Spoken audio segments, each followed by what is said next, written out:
Friends, welcome to our பசிக்கும் ருசிக்கும் SK சமையல். இன்றைக்கி நம்ம என்ன பார்க்க போகிறோம்னு பார்த்தீங்கன்னா பால் குனி பணியாரம். அது எப்படி செய்வதுன்னு பார்க்கலாம். ஒரு ஜாரில் தோசை மாவு நான் எடுத்துக்கிறேன். அதுக்கு தேவையான உப்பு நான் சேர்த்துக்கிறேன். இப்போது ஒரு 2 ஸ்பூன் கோதுமை மாவு அதில் சேர்த்துக்கிறேன்.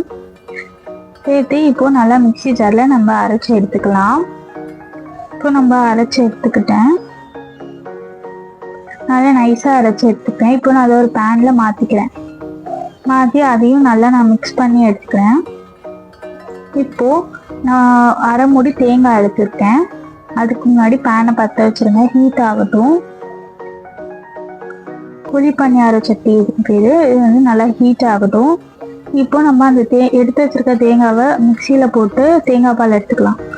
அதுக்கப்புறம் பேனில் தேவையான அளவு எண்ணெய் சேர்த்துக்கோங்க.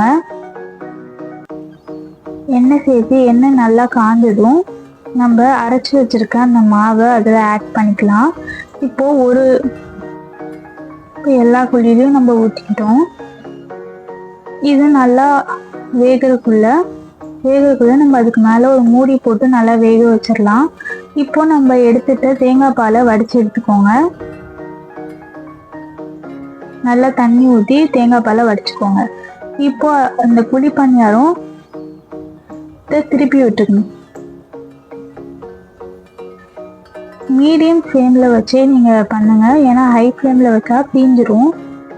இப்போ எல்லா குழி பணியாரத்தையும் அழகாக நம்ம திருப்பி விட்டாச்சு.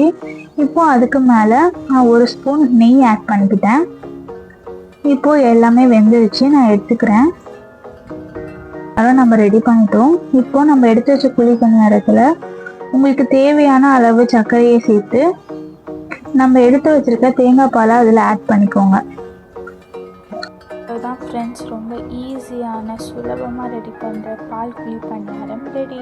உங்களுக்கு இந்த வீடியோ பிடிச்சிருந்துச்சுன்னா மறக்காமல் லைக் பண்ணுங்கள், ஷேர் பண்ணுங்கள், கமெண்ட் பண்ணுங்கள், சப்ஸ்கிரைப் பண்ணிடுங்க.